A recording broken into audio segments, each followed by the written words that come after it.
Heidi, the third phase of what I'm thinking of as modern mapping is integrating and sustaining the mapping initiative into your current system. And can you elaborate and again maybe give listeners some tips as to how we would implement this phase?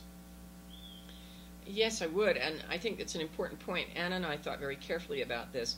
When we talked about sustaining and integrating, you notice we didn't use the word maintain, because maintenance isn't what we're after. Mapping should be dynamic and responsive. I think the spirit of this third phase of the work is mapping becomes institutionalized. It's no longer a separate thing. It's not a separate initiative. It's the way you start sharing. It's replaced those old binders on the shelf.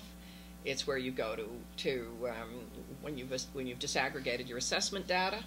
You now begin to inform your curriculum maps, have them responsive to what you've learned about your students' performance, that it is now integrated into that assessment and curriculum connection.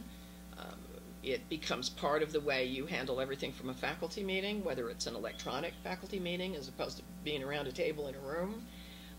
It becomes the way people communicate between teachers, administrators to teachers, teacher to teacher between building, and as you know, we now work globally. So mapping now is about importing, exporting units of study around the world. It becomes the way you start generating new ideas.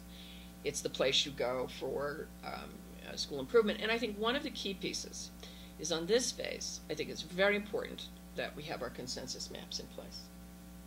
And that has to do with the ability to agree on what is essential and what will be non-negotiable, so to speak, for every student in a school or district. Where are the places where consistency is critical?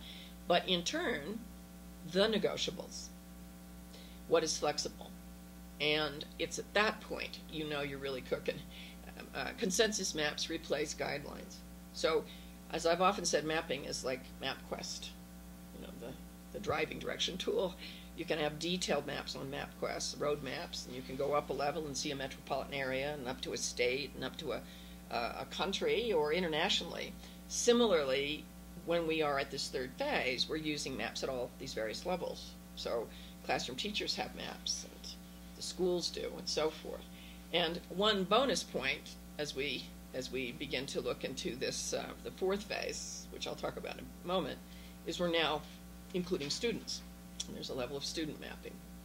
I'll go into that in a little more detail, but the idea here is that mapping is now used systemically on multiple levels, even simultaneously, just like a computer allows you to go into various levels as well.